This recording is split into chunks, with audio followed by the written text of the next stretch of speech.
Hello students, welcome back to Edufinity. আমি অভিজিৎ দাস তোমাদের এই প্লেলিস্টে পরপর ব্যাক টু ব্যাক ক্লাস 11 এবং ক্লাস 12-এর চ্যাপ্টার ওয়াইজ ভিডিও আপলোড করার চেষ্টা করছি। আমরা ফার্স্ট টপিক করছিলাম ভেক্টর, যে ভেক্টরের মধ্যে যেটা ক্লাস 11-এর একটা মোস্ট ইম্পর্টেন্ট টপিক। এই ভিডিওতে ভেক্টর নিয়ে ইন ডিটেলস ভিডিও আমি শুট করার চেষ্টা করছি, যেখানে তোমার ডাব্লিউবি, সিবিএসসি, আইসিএসসি এই তিনটে বোর্ড এক্সাম প্লাস নিট এবং জয়েন্টের ফুল ভেক্টর রিলেটেড কনসেপ্ট তোমরা পেয়ে যাবে। তাহলে এর আগে আমরা পার্ট 1 এবং পার্ট 2-তে ভেক্টরের কতগুলো টপিক কমপ্লিট করেছি, যেগুলো হচ্ছে তোমার general concept, types of vector, এই দুটো আমরা পার্ট 1-এ কমপ্লিট করছি। পার্ট 2-এ আমরা angle between two vectors, vector addition and vector subtraction, এই পার্টগুলো আমরা কমপ্লিট করেছি। আজকে পার্ট 3-তে আমরা পড়বো নেক্সট পার্ট, অর্থাৎ রেজুলেশন অফ ভেক্টরস এবং ভেক্টর ইন 3D স্পেস। ওকে, তাহলে চলো আমরা নেক্সট টপিকগুলো কমপ্লিট করি। তাহলে তোমরা আগের টপিকগুলো আমার আগের ভিডিও দেখে কিছুটা পড়বে, রিভিশন দেবে। এখন আমরা যেটা পড়বো সেটা হলো ভেক্টরের বিভাজন বা রেজুলেশন অফ ভেক্টর। ভেক্টরের বিভাজন বা পড়বো resolution of vector. Actually resolution জিনিসটা কি? রেজুলেশন হচ্ছে না যোগ না বিয়োগ।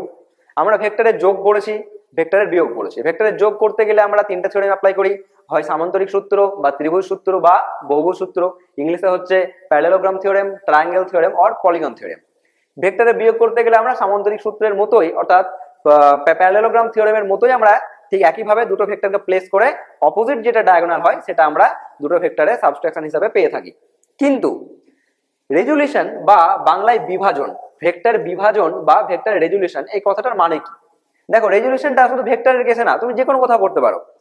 সেটা ধরো আমি তোমাকে 10 টাকা দিলাম, তুমি ওই 10 টাকাকে দুটো পার্টে ব্রেক করলে, তার মানে তুমি 10-এর সঙ্গে এক্সট্রা কিছু যোগ করলে না, 10-এর সঙ্গে তুমি এক্সট্রা কিছু বিয়োগও করলে না, তুমি 10টাকে দুটো পার্টে ব্রেক করলে।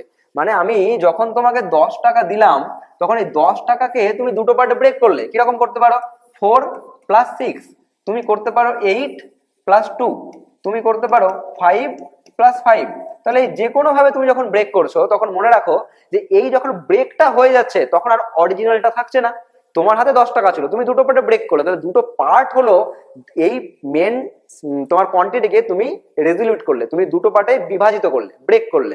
তখন কিন্তু অরিজিনালটা তোমার হাতে থাকবে না, সেটা হয়ে যাবে এই দুটো পার্টে ডিভাইডেড। ভেক্টরের কেসে কিরকম হবে?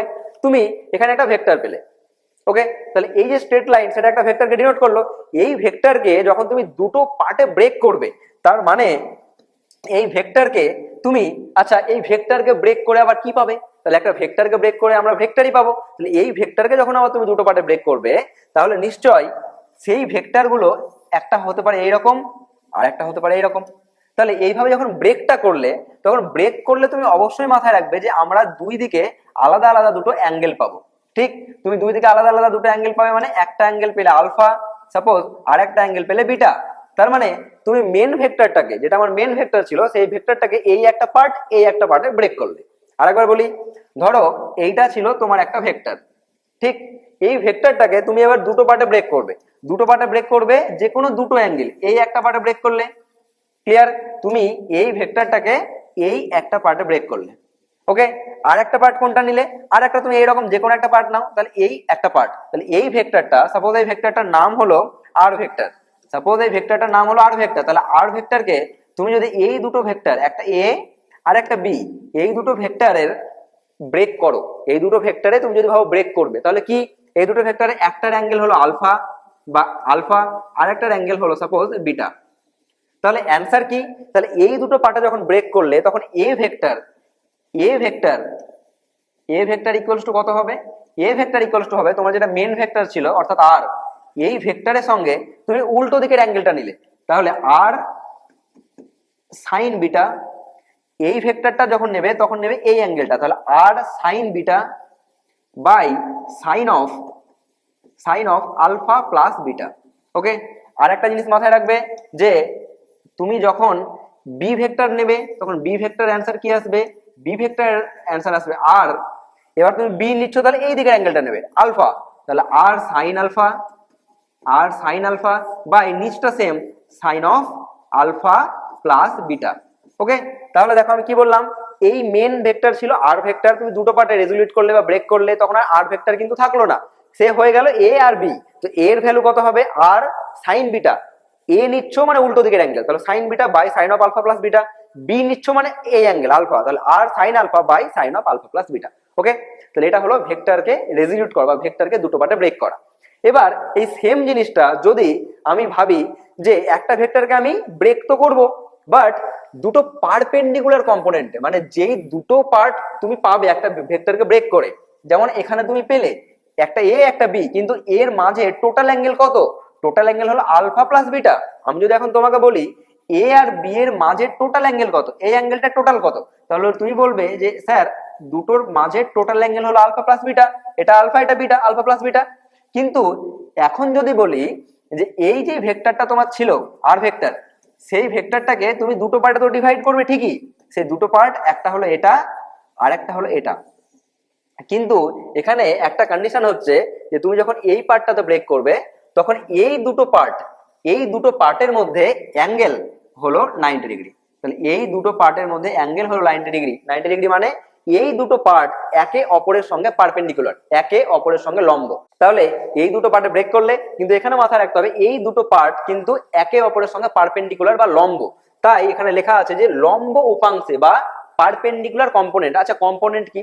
কম্পোনেন্ট হচ্ছে এই একটা ভেক্টরকে তুমি যখন ব্রেক করলে দুটো পার্টে, একটা হলো এ আর একটা হলো বি, তখন এই এ আর বি কে আমি বলবো কম্পোনেন্ট। মানে আর ভেক্টরকে ব্রেক করে আমি পাচ্ছি একটা এ ভেক্টর আর একটা বি ভেক্টর। তাহলে এ আর বি এই দুটো হলো কম্পোনেন্টস অফ ভেক্টর। তাহলে এই দুটো হলো কম্পোনেন্টস অফ আর। তাহলে আর ভেক্টরের দুটো উপাংশ, বাংলায় হলো উপাংশ, তাহলে আর ভেক্টরের দুটো উপাংশ কার, মানে উপাংশ আর এর। তাহলে আর ভেক্টরের আর এর উপাংশ, তাহলে আর এর উপাংশ কে? আর এর উপাংশ হলো এ আর বি। ওকে, তাহলে এ আর বি হলো আর ভেক্টরের উপাংশ। ঠিক আছে, তাহলে এখানে এবার তুমি যখন ফর্মুলা অ্যাপ্লাই করবে তখন এখানে খুব easy, A vector equals to হবে আর, যদি এই অ্যাঙ্গেলটা হয় সাপোজ আলফা, ঠিক, তাহলে এ ইকুয়ালস টু হবে আর কস আলফা, আর বি ইকুয়ালস টু হবে R sine alpha, B equals to হবে আর সাইন আলফা। তাহলে এই অ্যাঙ্গেলটা যদি হয় আলফা, এখন তোমার দুটো অ্যাঙ্গেল জানার কোনো প্রয়োজন পড়ছে না, একটা অ্যাঙ্গেল জেনে রাখলে আলফা, তাহলে এই অ্যাঙ্গেলটা আলফা হলে এ এর ভ্যালু হবে আর কস আলফা, আর এই যে বি এর ভ্যালু হবে আর সাইন আলফা, তাহলে বি এর ভ্যালু হবে আর সাইন আলফা। বোঝা গেল? তাহলে আমি ভেক্টরের রেজলিউশন বা ভেক্টরের বিভাজন পড়লাম, একটা ভেক্টরকে দুটো পার্টে ব্রেক করা। যখন নর্মাল দুটো পার্টে ব্রেক করব তখন আমার এখানে হবে কি, A equals to R sine beta by sine of alpha plus beta, B equals to R sine alpha, সবসময় উল্টো দিকের অ্যাঙ্গেলটা সাইন নেব, by sine of alpha plus beta. কিন্তু যখন আমি দুটো নর্মাল কম্পোনেন্টে ব্রেক করব তখন ফর্মুলা খুব ইজি, যেই দিকে অ্যাঙ্গেল থাকবে, যেই দিকে অ্যাঙ্গেল থাকবে সেই দিকটা হবে কস, যেই দিকের অ্যাঙ্গেল আমি নেব না সেই দিকটা হবে সাইন। বোঝা গেল? তাহলে A equals to R cos alpha, মানে কি বলতে চাইলাম, তুমি যদি এই দিকের অ্যাঙ্গেলটা, এই দিকে অ্যাঙ্গেল আছে আলফা, তাহলে এর ভ্যালু হবে আর কস আলফা, যেদিকে অ্যাঙ্গেল আছে সেদিকে কস, যেদিকে অ্যাঙ্গেল আমি নিচ্ছি না, এইদিকে আবার দেখো বিটা বলে কোনো অ্যাঙ্গেল আমি নিইনি, তাহলে এই দিকে হবে এই অ্যাঙ্গেল দিয়ে আর সাইন আলফা। তাহলে যেদিকে অ্যাঙ্গেল আছে সেদিকে কস আলফা, যেদিকে অ্যাঙ্গেল নেই সেদিকে হলো সাইন আলফা। তাহলে এটা হলো ভেক্টরের রেজলিউশন। ওকে, চলো আমরা নেক্সট পার্টে আসি। নেক্সট পার্ট হলো ভেক্টর ইন 3D স্পেস বা ত্রিমাত্রিক দেশে ভেক্টর। তো আমরা একটা জিনিস ভালোভাবে জানি যে আমি যদি এই একটা কার্টেসিয়ান কোঅর্ডিনেট সিস্টেম, আমি যদি এইরকম একটা কার্টেসিয়ান কোঅর্ডিনেট সিস্টেম বা কার্তেসীয় স্থানাঙ্ক আমি যদি একটা ড্র করি, তাহলে এটা হয় আমার কি, এটা হয় এক্স অ্যাক্সিস, এটা হয় ওয়াই অ্যাক্সিস, আর এটা হয় জেড অ্যাক্সিস। আমরা ফার্স্ট পার্টের ভিডিওতে কিন্তু আমরা পড়ে এসেছি যে x Axis along x Axis বরাবর ইউনিট ভেক্টর বা একক ভেক্টর হলো আই ক্যাপ, ওয়াই অ্যাক্সিস বা ওয়াই অক্ষ বরাবর ইউনিট ভেক্টর হলো জে ক্যাপ, আর জেড অ্যাক্সিস বরাবর ইউনিট ভেক্টর বা একক ভেক্টর হলো কে ক্যাপ। এই তিনটা আমরা কিন্তু পড়ে এসেছি। এবার আমি যখনই এইরকম 3D স্পেসে দেখাচ্ছি বোর্ডে, ধর এইরকম কোন একটা 3D স্পেসে যখন একটা পয়েন্ট আছে, যখন এই পয়েন্টটাকে আমি এই অরিজিন থেকে যখন তার পজিশন ভেক্টর নেব, ঠিক আছে, মনে রাখবে আমরা পজিশন ভেক্টর পড়েছি, পজিশন ভেক্টর সবসময় অরিজিন থেকে নেওয়া হয়, মূল বিন্দু থেকে নেওয়া হয়। তাহলে যখন আমি এই মূল বিন্দু থেকে এইরকম 3D স্পেসে, এই বোর্ডের প্লেনটা 2D প্লেন, যখন এরকম 3D স্পেসে আমি কোথাও একটা পয়েন্ট নেব, এই অরিজিন থেকে তখন মানে যখন একটা পয়েন্ট নেব এবং তার আমি যখন পজিশন ভেক্টর বা অবস্থান ভেক্টর লিখব, তখন আমি কিভাবে লিখব, আমি লিখব আর পজিশন ভেক্টরকে সবসময় আমরা আর দিয়ে কিন্তু ডিনোট করে থাকি, এটা তোমরা জানো, আমি আগের পার্টে বলেছি। তাহলে আর ইকুয়ালস টু হবে, সাপোজ এই যে 3D তে আমি যে পয়েন্টটা নিলাম তার কোঅর্ডিনেট বা তার স্থানাঙ্ক হলো সাপোজ ধরো এক্স কমা ওয়াই কমা জেড। ঠিক আছে, ড্র করছি বোর্ডে, কিন্তু মনে রাখবে এই পয়েন্টটা আছে 3D তে এই স্পেসে। তাহলে এর স্থানাঙ্ক বা এর কোঅর্ডিনেট হলো এক্স ওয়াই জেড। তাহলে এই পজিশন ভেক্টরটা কি রকম হবে? পজিশন ভেক্টর হবে X X I cap plus Y J cap, okay, plus Z K cap. তাহলে X I cap plus Y J cap plus Z K cap, এটা হলো আমি 3D স্পেসে যখন কোনো ভেক্টরের পজিশন ভেক্টরকে বা তার অবস্থান ভেক্টরকে রিপ্রেজেন্ট করব তখন আর এর ভ্যালু। ওকে, তাহলে তখন আর এর ভ্যালু হবে R equals to X I cap plus Y J cap plus Z K cap. Okay, তাহলে এটা হলো 3D স্পেসে ভেক্টরের রিপ্রেজেন্টেশন। ঠিক আছে, আবার তুমি ধরো যে একটা 3D স্পেসে দুটো পয়েন্ট আছে, একটা 3D স্পেসে এই একটা পয়েন্ট আর একটা ধর এই একটা পয়েন্ট আছে, যার কোঅর্ডিনেট হলো এখানে সাপোজ x1 কমা x1 কমা y1 কমা z1। তাহলে আমি এর পজিশন ভেক্টর, এটা তো ছিল নর্মাল আমাদের r1, সাপোজ r1, তাহলে এটা হলো এরকম। যখন r2 আমি এইভাবে নেব তখন r2 কত হবে? তাহলে r2 ভেক্টর ইকুয়ালস টু হবে x1 i cap plus y1 j cap plus z1 k cap. ঠিক আছে, কেন হলো? দেখো নিয়ম পুরো সেম, এর কোঅর্ডিনেট ছিল এক্স ওয়াই জেড, তাই x I cap y J cap z K cap. এর হলো x1 y1 z1, তাই x1 i cap y1 j cap into z1 k cap. যেই দিকে একক ভেক্টর যেটা, সেই দিকের স্থানাঙ্ক বা সেই দিকের কোঅর্ডিনেটের সঙ্গে সেটা মাল্টিপ্লাই করে আমি যখন লিখলাম তখন সেটা হয়ে গেল তার পজিশন ভেক্টর। মনে রাখবে আমরা ইউনিট ভেক্টরে পড়েছিলাম, এই যে ইউনিট ভেক্টর যার উপর আমরা ক্যাপ দিই সেটা যে কোনো একটা স্কেলার কোয়ান্টিটির সঙ্গে গুণ করলে পুরোটাকে ভেক্টর বানিয়ে দেয়। তাহলে এই কারণে পজিশন ভেক্টর হলো ঠিক এইরকম, যে এই স্কেলার কোয়ান্টিটি গুলোর সঙ্গে গুণ হচ্ছে কে এক একটা করে ইউনিট ভেক্টর দিয়ে পুরোটা যোগ করলে আমি পেয়ে যাচ্ছি হচ্ছে 3D স্পেসে পজিশন ভেক্টর। ওকে, আর একটা জিনিস কি, যখন এই দুটো পয়েন্টের মাঝে এবার তুমি একটা পজিশন ভেক্টর বা ডিসপ্লেসমেন্ট ভেক্টর নেবে, বোঝা গেল? তোমরা কিন্তু আমি ফার্স্ট পার্টের ভিডিওতে তোমাদেরকে বলেছিলাম টাইপ অফ ভেক্টরের মধ্যে ডিসপ্লেসমেন্ট ভেক্টর বা বাংলায় সরণ ভেক্টর। সেটা কি ছিল? সেটা ছিল যখন আমি দুটো পয়েন্টের মাঝে যখন আমি যাব একটা পয়েন্ট থেকে আরেকটা পয়েন্টে, তখন যে ভেক্টরটা হবে সেই ভেক্টরটার নাম হচ্ছে ডিসপ্লেসমেন্ট ভেক্টর। সেটাকে আমি রিপ্রেজেন্ট করি আর দিয়ে, কিন্তু সাফিক্সে থাকে দুটো পয়েন্ট। 1 পয়েন্ট থেকে যদি সে 2 পয়েন্টে যায় তাহলে এই আর ভেক্টরের নাম হয় r12। ক্লিয়ার? তাহলে এই যে r12, তাহলে এখানে r12 কোনটা হবে? এখানে এই দাগটা হবে r12। ওকে, তাহলে এটা r ভেক্টর, এটা r2 ভেক্টর, আর এটা হলো r12 ভেক্টর। ওকে, তাহলে r12 ভেক্টর মানে হলো এই 1 নম্বর পয়েন্ট, এই 1 নম্বর পয়েন্ট থেকে 2 নম্বর পয়েন্টে যখন আমি ডিসপ্লেসমেন্ট নিচ্ছি, যাচ্ছে কোথা থেকে? 1 থেকে, আর পৌঁছাচ্ছে কোথায়? 2। তাই এই অ্যারোর টেল হচ্ছে 1 নম্বর পয়েন্টে, আর এই অ্যারোর এন্ড হচ্ছে, অর্থাৎ অ্যারো হেডটা হচ্ছে 2 নম্বর পয়েন্টে। ওকে, তাহলে এই যে আমি ভেক্টরটা পেলাম r12, তাহলে r12 ইকুয়ালস টু কত হবে? তাহলে r12 হচ্ছে কিন্তু ডিসপ্লেসমেন্ট ভেক্টর। মনে রাখবে, পজিশন ভেক্টর যখন অরিজিন থেকে নিই, ডিসপ্লেসমেন্ট ভেক্টর যখন একটা পয়েন্ট থেকে আরেকটা পয়েন্ট পর্যন্ত নিই। ক্লিয়ার? এই পুরো ব্যাপারগুলো কিন্তু পার্ট 1 আমি ভালো করে বুঝিয়েছি। তাহলে এই 1 2 ইকুয়ালস টু কি পাবে? সব সময় একটা জিনিস মাথায় রাখবে, আমি যখন ডিসপ্লেসমেন্ট ভেক্টর নিব দুটো পয়েন্টের মাঝে, তখন আমাকে মাথায় রাখতে হবে আমি এন্ড করছি কোথায়, আমি ফাইনালি রিচ করছি কোথায়। তাহলে ফাইনাল পজিশন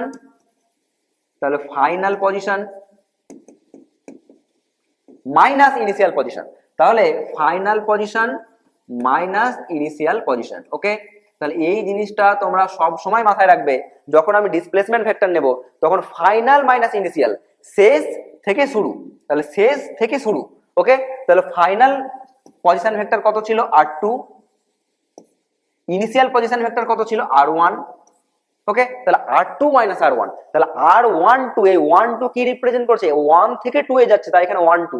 এই ডিনোশন মানে এই কোটেশন গুলো কিন্তু তুমি ভালোভাবে মাথায় রাখবে, যে 12 মানে 1 থেকে 2 এ যাচ্ছে, 1 থেকে 2 এ, তাই এখানে r12। কিন্তু এখানে r12 মানে r2 minus r1, 2 minus 1, final minus initial. তাহলে কি মাথায় রাখবে তুমি? অলওয়েজ মাথায় রাখবে final minus initial, final minus initial, তাহলে R2 মাইনাস R1। তাহলে R2 মাইনাস R1 করলে অ্যাকচুয়ালি আমি কি পাচ্ছি, তাহলে তুমি এখানে R2 এর ভ্যালু বসাও। তাহলে এটা ছিল R2 এর ভ্যালু। তাহলে একটা জিনিস তুমি এখানে মাথায় রাখো, যদি আমি জাস্ট পয়েন্টগুলো একটু যদি আমি এখানে চেঞ্জ করি, যেমন আচ্ছা ঠিক আছে, তাহলে তুমি এখানে R2 এর ভ্যালু বসাও। R2 ছিল এটা, ওকে, R1 ছিল এটা। তুমি একটা জিনিস দেখো যে আমি তাহলে কি পেলাম, R12 ইকুয়ালস টু পেলাম R2 minus R1, R12 equals to R2 minus R1। আচ্ছা নেক্সট আমি যদি এইটাকে একটু তোমাদেরকে এলাবোরেট করে বলি, তাহলে দেখো যদি সাপোজ R1 ভেক্টর হয় x1 i cap plus y1 j cap plus z1 k cap, okay, এটা হলো R1 ভেক্টর। যদি R2 ভেক্টর হয়, R2 ভেক্টর মানে পজিশন ভেক্টর এগুলো, তাহলে পজিশন ভেক্টর ধরলে তুমি x2 i cap plus y2 j cap, okay, plus z2 k cap, okay. তাহলে এইগুলো সব কি হলো, এইগুলো হলো পজিশন ভেক্টর। এক নম্বর পয়েন্ট, তাহলে পয়েন্ট 1, ওকে, তাহলে পয়েন্ট 1 এর পজিশন ভেক্টর এটা, আর পয়েন্ট 2 এর পজিশন ভেক্টর হলো এটা। এবার আমি যখন 1 নম্বর পয়েন্ট থেকে 2 নম্বর পয়েন্টে ডিসপ্লেসমেন্ট ভেক্টর নেব, তাহলে ডিসপ্লেসমেন্ট ভেক্টর বা বাংলায় হলো সরণ ভেক্টর। আমি যখন সরণ ভেক্টর নেব তখন সরণ ভেক্টর কি হবে, তাহলে সরণ ভেক্টর হবে কত, R12।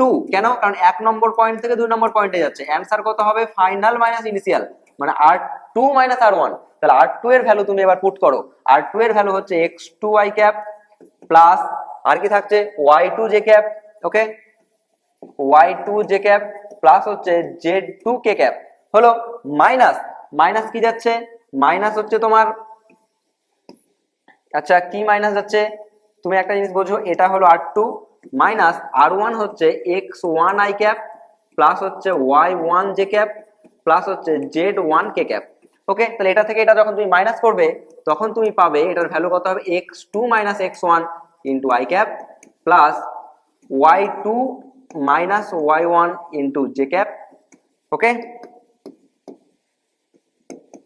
প্লাস হলো z2 মাইনাস z1 ইন্টু হলো k ক্যাপ, ওকে। তাহলে এইটা তুমি যখন পেলে, তাহলে এইটা হলো কি, ডিসপ্লেসমেন্ট ভেক্টর। কার displacement vector, from point 1 to point 2। এবার আমরা জানি কি, যদি এটার এই R12 এর তুমি শুধুমাত্র ম্যাগনিটিউড চাও, তুমি যদি শুধুমাত্র এর মান চাও, তাহলে মান আমি তখন কিভাবে নেব, মান নেব আন্ডার রুট। আমরা জানি কি, এটা স্কোয়ার প্লাস এটা স্কোয়ার প্লাস এটা স্কোয়ার। কেন এরকম হলো, কারণ তুমি দেখবে নর্মাল যখন পজিশন ভেক্টর এইরকম থাকে, নর্মাল পজিশন ভেক্টর যখন তোমার থাকে ভেক্টর r, তখন ভেক্টর r ইকুয়ালস টু কত হয়, x i cap plus y j cap in z k cap. এটা কখন হয়, যখন এটা পয়েন্টের পজিশন ভেক্টর হয় 3D স্পেসে, ঠিক আছে। তখন এর মড কত হয়, তখন এর মড হয় root x square plus y square plus z square.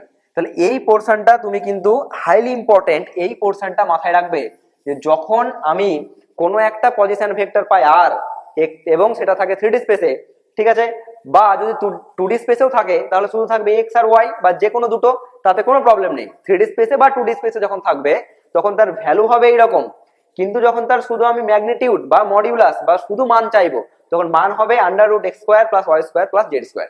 তাহলে সিমিলার ফর্মুলা আমি যদি এখানে অ্যাপ্লাই করি, এই ডিসপ্লেসমেন্ট ভেক্টরে যদি আমি শুধু ভ্যালু চাই তাহলে কি হবে, i ক্যাপ যেটার সঙ্গে আছে তার স্কোয়ার, j ক্যাপ যেটার সঙ্গে আছে এটার সঙ্গে কম্পেয়ার করে দেখো তার স্কোয়ার, আর k ক্যাপ যেটার সঙ্গে আছে তার হবে স্কোয়ার। তাহলে অ্যান্সার কি পাবে, তাহলে অ্যান্সার পাবে x2 মাইনাস x1 তার square plus y2 minus y1 তার স্কোয়ার প্লাস পাবে হচ্ছে z2 মাইনাস z1 তার স্কোয়ার, ওকে।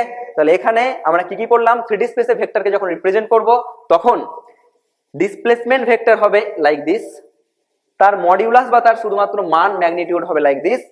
যখন তুমি শুধুমাত্র একটা পজিশন ভেক্টরকে রিপ্রেজেন্ট করবে তখন তার ভেক্টর হবে এরকম, তার শুধুমাত্র মডিউলাস বা মান হবে এরকম, ওকে।